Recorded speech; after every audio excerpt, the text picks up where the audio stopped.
On the news, President Tinubu flags off 2024 Christian pilgrimage to Israel, Jordan. Police RJ warns against unorganized food items distribution following tragic stampedes. And Nigerian government declares December 25, 26, 2024 and January 1, 2025 as public holidays.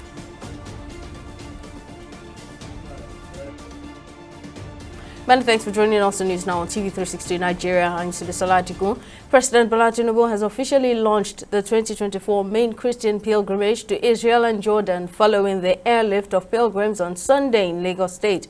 Speaking through the Secretary to the Government of the Federation, the President emphasized on the powers of prayers and the sanctity of religion, just as he urged the intending Christian pilgrims to see their pilgrimage journey as a chance to deepen their faith in God.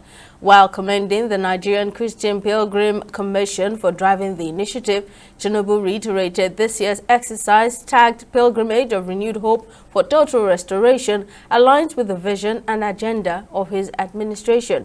On his part, the Executive Secretary of the Nigerian Christian Pilgrim Commission, Bishop Stephen Adegbite, thanked President Tinubu for providing an enabling environment for pilgrimage to thrive in Nigeria. He also assured the intending pilgrims of excellent services by the Commission's service providers both in Israel and Jordan. Following the stampede incidents at charity event in Oyo and Anambra states and the Federal Capital Territory Abuja, the Inspector General of Police, Kayode Egbetokun, has issued a warning against unorganized distribution of food items during the Yuletide season. Speaking through the Force Public Relations Officer, Olumuyiwa Adejobi, at a press briefing in Abuja, the IGP highlighted the need for a structured and safe approach to aid distribution following recent tragic incidents. The IGP emphasized that unorganized distributions pose significant risks to public safety, often leading to chaos, stampedes, and loss of lives.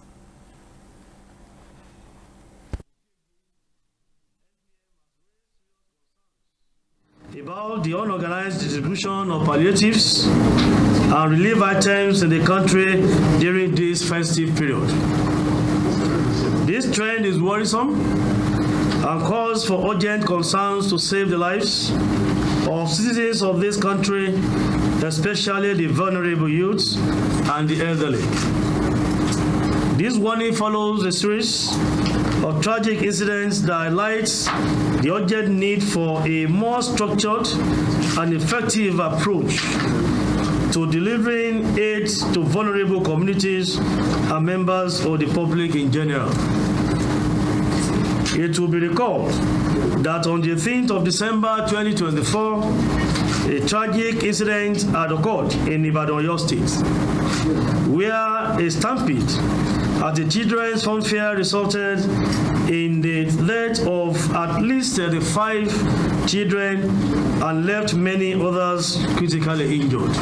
The IGP emphasized the dangers posed to public safety during these unorganized distributions and fun fairs set up by groups, individuals, and non-governmental organizations, including the potential for stampedes and other incidents that could endanger lives. The lack of a well-defined plan for distributing palliatives has resulted in chaos, leading to long lines and unnecessary confrontations among citizens seeking assistance. In light of this development, the IGP has called on government officials, community leaders, and non-governmental organizations to work collaboratively towards establishing a comprehensive and organized framework. As part of measures to avert any form of stampedes in Lagos, the state government has called on event organizers to make adequate preparation on crowd control before embarking on any philanthropic gestures and events to forestall any incidents. The Commissioner for Information and Strategy, Gbenga Omotosho, and his counterpart for special duties, Gbenga Oyeride, alongside other heads of security agencies in Lagos State, issued the warning during a press conference held in Alausa, Ikeja. Omotosho said the move becomes necessary following incidents incidents of stampedes in some parts of the country, as well as a reported incident of a stage collapse at a beach event in Victoria Island. He explained that henceforth individuals, religious and corporate bodies that wish to hold events in the state must register with the Lagos State Safety Commission. Individuals who want to have large gatherings, they must register with LASEMA, with the Safety Commission. They can go to the portal. It's very simple. They don't even need to visit a Safety Commission office. They know what to do after they have gotten such a registration, to go and inspect the venue, to go and ask them the number of people that they say they want to invite, whether the place is big enough for them to invite such people. Whatever you see that is going to be harmful to your neighbor, you need to cry it out. And then in the event where there is an emergency, we have a toll number that Lagosians have been used to. And I still want to re-emphasize that number at this press conference, which is 767 and 112. Events below 250, you do not need to register. However, if you want to register, you can still go ahead and register and follow the normal safety protocol. Any event that is above 250, whether it's a funeral, whether it's a birthday party, whether it's a book launch, whether it's a concert, once it's an event, whether it's a sports activity that you require large crowds, it is important for you and mandatory for you to register your event. Uses of firewall should be totally discouraged. We want to tell the traders to please do not install firewall. It can result in fire outbreak. When we are at the market, it is not allowed to sleep in the market. When you sleep in the market, you can do some funny things like cooking. You know, you want to eat, you want to plug this and that. Those things can result in fire outbreak. And the Lagos State policy is that you should not sleep at the market. So we should take cognizance of all these little things. The Nigerian government has declared Wednesday, December 25, Thursday, December 26, 2024, and Wednesday, January 1, 2025 as public holidays to celebrate Christmas, Boxing Day, and New Year's Day, respectively. Minister of Interior Olubunmi Tunji-Ojo, who made the declaration on behalf of the federal government, extended warm greetings to all Nigerians, urging them to use the festive period to reflect on the values of love, peace, and unity that the season signifies. Tunji-Ojo emphasized on the importance of the season as a time to foster harmony and strengthen bonds across families and communities. The minister also called on Nigerians to remain committed to the peace, unity, and progress of the nation for national development.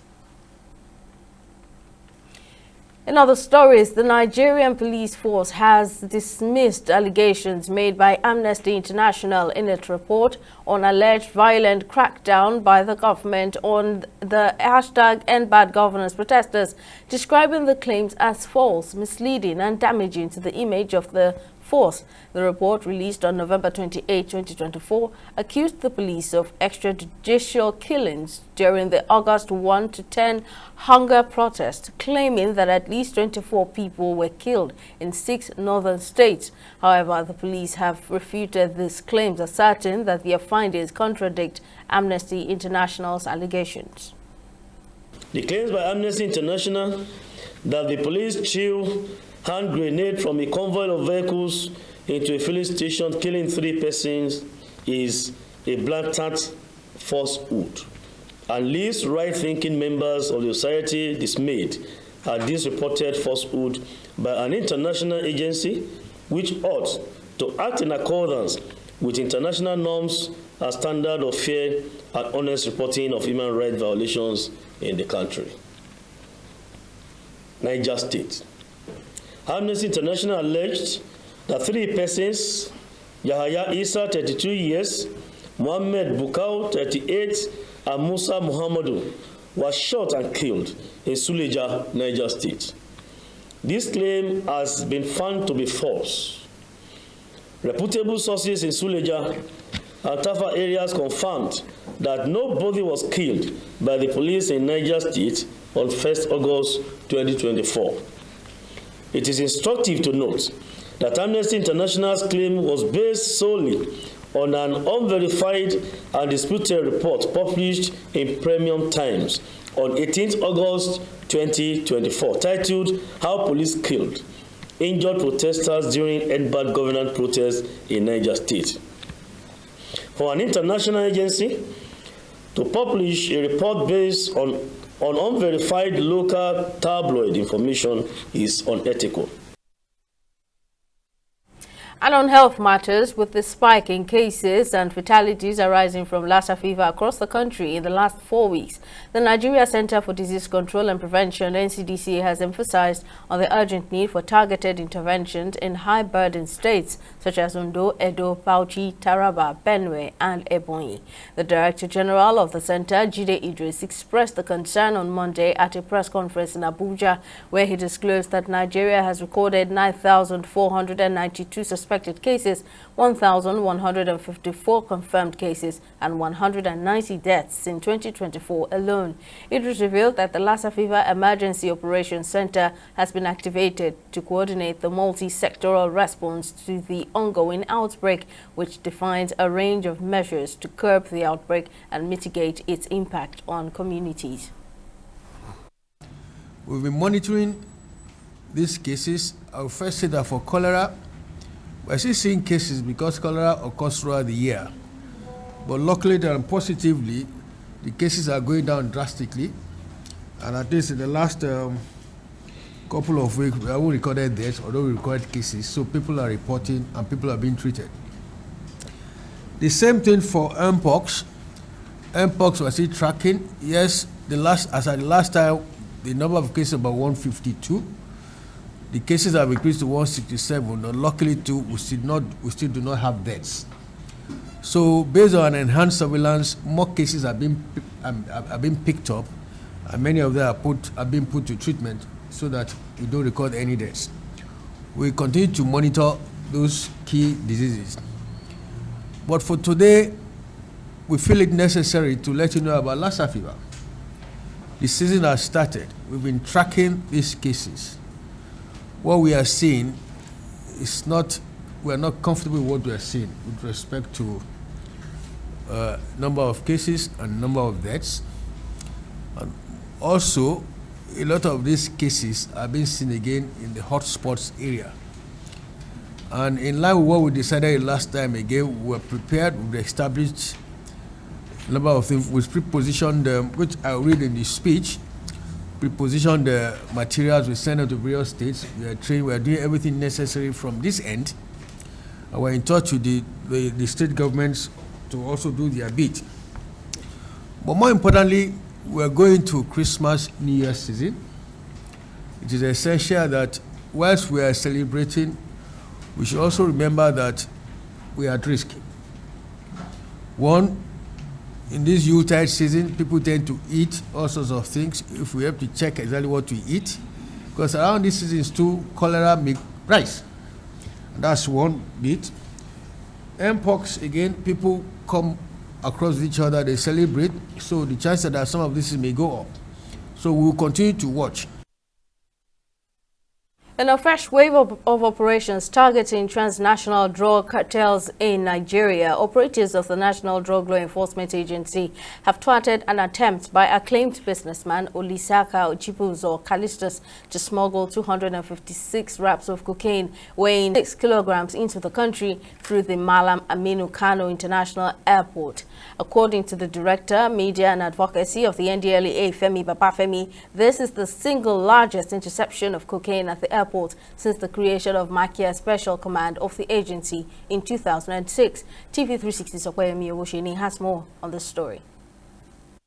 Giving more details on the interception in the past week, the NDLEA disclosed significant seizures were made at the Tinkan Island port in Lagos. A total of 180,000 bottles of codeine syrup were recovered in the joint operations with the Nigerian Customs, DSS and police. Operatives also recovered a large stash of tramadol and codeine syrup in Anambra State. On December 17th in Maiduguri, the Borno State capital, suspects were arrested with large quantities of tramadol and other illicit drugs. The agency agency has continued its nationwide drug against drug abuse, conducting sensitization programs across schools, religious centers, workplaces, and communities aimed at educating the public about the dangers of drug abuse and trafficking. The chairman and chief executive officer of the NDLEA, Brigadier General Buba Marwa, commended the officers involved in these successful operations, reiterating the agency's commitment to tackling drug trafficking and abuse. He urged them to continue their vigilant effort in reducing both the supply of and demand for illicit drugs across the country. Okpayemi Owosheni, TV360 News, Lagos. We'll take a short break, but still to come on the news. Bangladesh launches $5 billion graft probe into ousted Prime Minister Sheikh Hasina's family. Stay with us for details.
Opinions are free, facts are sacred, but truth is universal.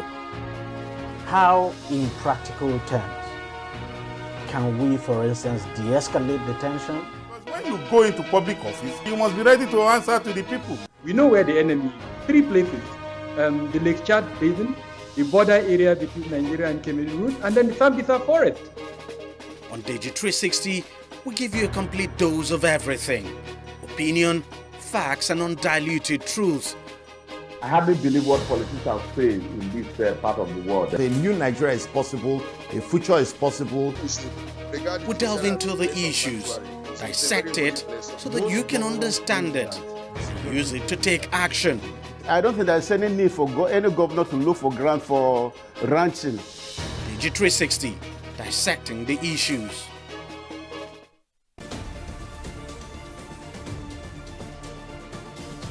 Welcome back. Here's a recap of our top stories. Following the stampede incident at charity events in Oyo and Anambra State and the Federal Capital Territory, Abuja, the Inspector General of Police, Kaide Egbetokun, has issued a warning against unorganized distribution of food items during the Yuletide season. Speaking through the Force Public Relations Officer, Olumuyiwa Adejobi, at a press briefing in Abuja, the IGP highlighted the need for a structured and safe approach to aid distribution following recent tragic incidents. The IGP emphasized that unorganized distributions pose significant risks to public safety, often leading to chaos, stampedes, and loss of lives. We also informed you that the Nigerian government has declared Wednesday, December 25, Thursday, December 26, and 2024, and Wednesday, January 1, 2025 as public holidays to celebrate Christmas, Boxing Day, and New Year's Day, respectively. Minister of Interior Olubunmi Tunji-Ojo, who made the declaration on behalf of the federal government, extended warm greetings to all Nigerians, urging them to use the festive period to reflect on the values of love, peace, and unity, as the season signifies. In case you missed any of our news bulletins or for more updates, you can catch us on Limex World TV and AVO TV, or log on to our website on www.tv360nigeria.com.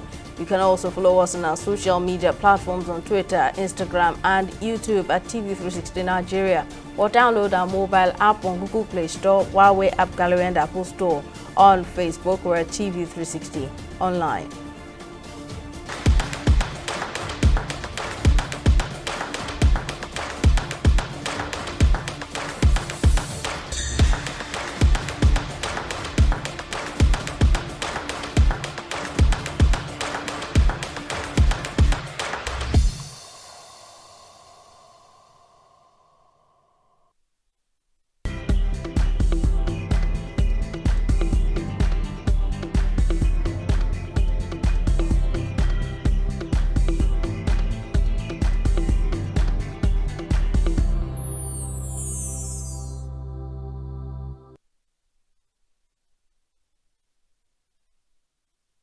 It's time for business news. Joy Uchejim has the latest. Over to you, Joy. Thank you, Simi. Well, the Central Bank of Nigeria has reported a 3.46% growth in Nigeria's economy from the third quarter of 2024, with GDP reaching 20.115 trillion naira.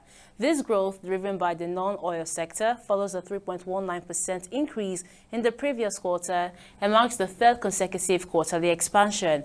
According to the report, inflation moderated during the quarter, reflecting the fall in the food component of the consumer price index basket and driven by the restrictive monetary policy stance. The growth of 3.46% recorded in quarter 3, 2024, represents the third consecutive expansion year-to-date, surpassing the 3.19% and 2.54% recorded in quarter 2, 2024, and corresponding quarter of 2023, respectively. And in Lagos, the state government is set to receive new rolling stock to bolster train operations on the Red and Blue Line corridors in 2025. Managing Director of the Lagos Metropolitan Area Transport Authority, Abimbola Akinajo, outlined these plans along with the agency's season's greetings to the residents. In a video posted on the authority's X handle, Akinajo highlighted plans for new buses to join the regulated fleet operated under Lamata to better serve the transport needs of Lagos residents. The Lamata bus also revealed that the Lagos state government, under Governor Babajide Sanwo-Olu, is working towards the realization of the Lagos Rail Mass Transit Green and Purple lines. We'll take a short break and return with stock market reports.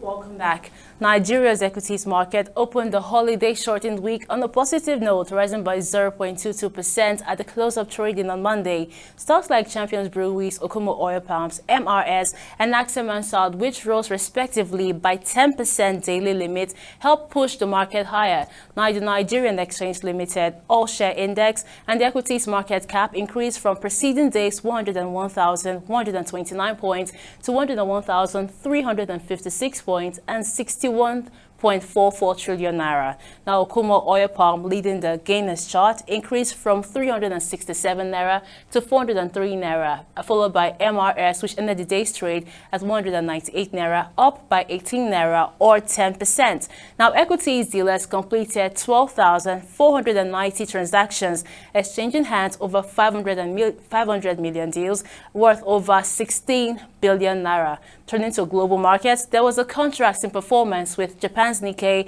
and UK's FTSE ending in bullish territory, while the US Dow Jones bucked this trend, closing in the red at 1.21%. Now, on the foreign exchange market, the Naira continues to fluctuate against foreign currencies. The dollar traded at 1,665 Naira, the British pound at 2,140 Naira, and the euro at 1,735 Naira on the black market. That's Noble Business and Stock Market Reports. Back to you, Simi, for the rest of the news. Thank you very much, Joy. And on the foreign scene, Bangladesh has launched a probe into the alleged $5 billion embezzlement connected to a nuclear power plant by ousted leader Sheikh Hasina and her family. According to the Anti-Corruption Commission, the allegations were raised by a writ seeking an investigation filed in the High Court by Hasina's political opponent and chairman of the Nationalist Democratic Movement Party, Bobby Hajjaj. A statement from the commission said its investigations were examining questionable procurement practices related to the overpriced construction of the plant. And South Korea's main opposition party has threatened to impeach acting President Han Duck-soo by Tuesday, December 24, if he failed to proclaim a law to launch a special council investigation into ousted President Yoon Suk-yeol's failed bid to impose martial law. The probe would also cover allegations against Yoon's wife over a luxury bag scandal. This party has accused Han of complicity in Yoon's alleged attempt to impose martial law, claiming he had no intention of complying with the Constitution. On sport, two-time Grand Slam doubles champion Max Purcell has been provisionally suspended after admitting a breach of anti-doping rules. The 26-year-old Australian has taken a voluntary suspension after admitting breaking World Anti-Doping Agency rules relating to the use of a prohibited method. The ITIA did not detail the length of Purcell's ban, but it was effective from December 12. Purcell, whose major titles came at Wimbledon in 2022 and this year's US Open, said he had unknowingly received an intravenous infusion of vitamins, which was above the 100 ml limit allowed by WADA. Purcell says he alerted the International Tennis Integrity Agency after the issue came to light when he received medical records last week. And Liverpool winger Mohamed Salah has now overtaken Manchester City's Erling Haaland in the race to win the Premier League Golden Boot. The 32-year-old scored twice at the Reds as the Reds beat Tottenham 6-3 in an exciting game on Sunday night. The two goals took his tally to 15 for the season after 17 fixtures. Salah now has 2 more than Haaland, who is stuck on 13 goals. Salah has also overtaken Arsenal's Bukayo Saka for the most assists with 11. Well, that's it on News Now. Many thanks for watching. I'm Simisola Chikun. We'll see you again next time.